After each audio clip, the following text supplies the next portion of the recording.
Amar Rebbe Yitzchak. That's how Rashi starts his Perush on the entire Torah. And as we know from Shas, the first Rashi on any Sefer is usually going to reveal a pretty important, fundamental idea to us. And it's no different in Torah. Just, it takes a bit of teasing to really get to what Rashi's getting at. So the question he asks on Berashit bara Elokim et hashamayim ve'et haaretz, the creation story, is why does the Torah start with creation? Really, we should start with HaChodesh hazeh lachem, the first mitzvah given to Am Yisrael, which is the new moon, just after we're taken out of Egypt, just as we're freed from slavery. And really, before we read the answer, we have to understand this question. As in, it's a crazy point. Rashi opens up the Chumash, he sees Berashit bara Elokim, and he says, pause. Creation of the world is not a good place to start. Really, where should we start? We should start at a mitzvah in the middle of Shema. So he sort of hints to us what he's really getting at here. He says it's the first mitzvah given to us. But why should we start at the first mitzvah? Really, what we want to see here is really asking, what does Rashi think the Torah is all about? Obviously, if I open up a cooking book, I expect to see on the first page some reason why the particular chef liked these lists of recipes. Or a history book will start with some level of background. So Rashi is really getting at what is the whole point of the Torah when he says this havamina that we should start from HaChodesh hazeh lachem.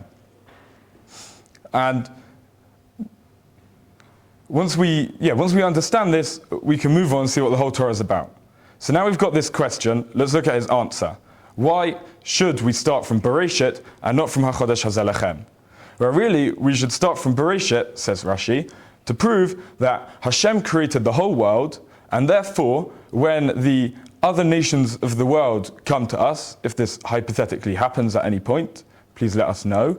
They'll come to us and they'll say, we're robbers, and we robbed Eretz Yisrael. Then we can show them this first pasuk of the Torah, and we can say, no, Hashem created the whole world, and it's all ours, and he can choose to give Eretz Yisrael to us, or to the 7 nations, or to whoever he likes. Which is a very problematic answer. As in, we're in the middle of a war currently, and does Rashi really think we could walk over, mediate, bring our Chumash Rashi to the table, and show them this question of Rebbe Yitzchak and this answer, that Hashem created the whole world, and it's all ours, and Hashem can decide what to do with it, and we'll show it to the other side, and they'll say, fine, shkoyach, we'll pack our bags, it's your land. And secondly, really, perhaps an even bigger question is, if we're going to delete 61 prakim from Tanakh, from the Torah, that's all 50 prakim of Berashit and the first 11 prakim of Shemot until HaChodesh hazeh lachem, then Rashi's answer should really explain to us why each and every one of those prakim should be deleted, and not just perhaps we answer this question in the first pasuk of the whole Torah, which leaves us another 60-odd prakim to explain, I don't know what we're explaining in them. I certainly don't think the stories of Yehuda and Tamar or Yosef are really trying to answer this question for us. So let's look at what the whole Torah is about, I guess. So there are many suggestions, obviously, what the Torah is. So let's discuss a few of them, and we can start to attack Rashi's question here. So firstly, people say it's a history book, but I don't think that's a good answer, because it's not a very good history book. We omit dates, we omit facts, we get numbers, I guess, wrong, or they contradict each other. I don't think it's a very good argument to say that the Torah is a history book. Is the Torah a philosophy book? Perhaps it's an even worse philosophy book than it is a history book. Most of it isn't discussing philosophy, and the bits that do discuss, I guess, philosophical concepts or theological statements are not really Jewish ideas. God doesn't really walk around Gan Eden, according to us. He doesn't have a strong hand in a literal sense, and it takes a bit of Torah Shebaal Peh to really clarify where the philosophy comes from. Another suggestion maybe is that the Torah is a morality book. It's a list of morals, but I don't think that's exactly true either, because I guess we like to believe that morals are inherent to man, and perhaps before the Torah. Which brings me to a suggestion I very much like, and I think this Rashi very much shows us that the whole Torah is about this. The Torah is a book for a chosen people to teach them how to be chosen and what it means to be chosen. And this really well explains why we should start Chadasha Lechem. Hashem has shown his intention to create a chosen people. He has freed the people from Mitzrayim, taken them out, and he's given them a mitzvah. He's shown them, you are now the chosen people, and this is how you do it. You sanctify the new moon. Every month you have a Rosh Chodesh. And really we should start from when the chosen people start to be chosen and told what that means. But if we follow this line, we'd probably have a very big issue. As in, we would open the Chumash this week for the first parsha, and we'd start at Chodesh Hazelechem. And we would see, wow, this is a great sefer. It's a book about a chosen people telling them how to be chosen. But we'd have two major questions. First of all, why choose a people? How is that practical? How is that fair? Why should you choose anyone over another? And practically, how does choosing a nation help bring about any of Hashem's goals for the world? And secondly, why choose the Jews? Who are we to be chosen? So what Rashi's getting at here is that the first 61 prakim, this answers our third question I raised about surely Rashi's answer should account for all 61 prakim as opposed to the first pasuk of the Torah, is that the first 61 prakim of the Torah are telling us why would you choose a nation and who are we going to choose? So we can look really into the Torah and see how we do this. So it seems like Hashem wants to create a society based off tzedek and mishpat that recognizes Hashem. That seems to be his long-term goal.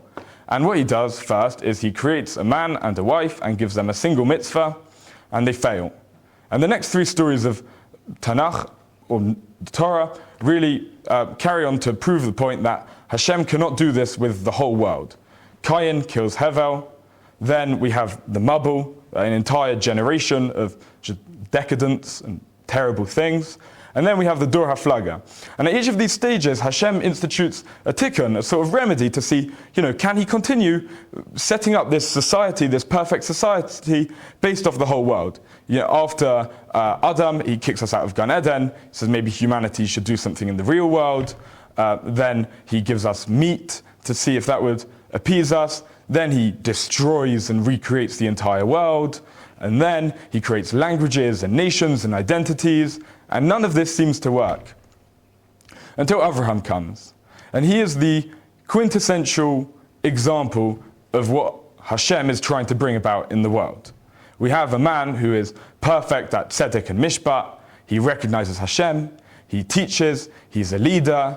He brings many people onto his plan against the current ways of his time, which was clearly very bad things. And he really brings about a very much a positive change in the world. And now we start to see who this nation is that are going to bring about a positive change in the world. And it seems to be, as we go down the generations and into Mitzrayim, that it seems to be Bnei Yisrael, children of Jacob, who are going to have this special task of being a tiny minority in the world with a small strip of land, albeit in the middle of the world and highly contested, that are going to be the ones to bring about this perfect society. So we've answered my first and third questions, really, which is, what's Rashi's Havamina? Why would we start from HaChodesh HaZelechem, which we said was the Torah is a book, for a chosen people about how to be chosen. And the third question of, doesn't this get covered in the first pasuk? What do we need the other 61 prakim to do? And really that's about whittling down to which nation are going to be the chosen ones to bring about Hashem's goals in the world. But I think there's a lot to say, and especially today, in the second question. How are we going to go to the negotiating table with our Chumash Rashi and try and secure a peace deal? Who thinks that's going to work? And really I think the answer is because we're not doing our jobs properly. And if we look at the examples of Avraham and all of the inspirational characters in those first 61 prakim of Tanakh, which Rashi seems to say could be dispensable, or the reason they're not is because we should look up to these characters. If we do look up to these characters and follow their example and make a just society which recognizes Hashem, then it would be pretty easy. Everyone will look towards Israel and say, wow, these guys are doing a good job. And then, B'mher B'yameinu, we can bring about the Geula like this. Shabbat Shalom. כי מציון תצא סוירו, תצא סוירו, תצא סוירו, ודבר השם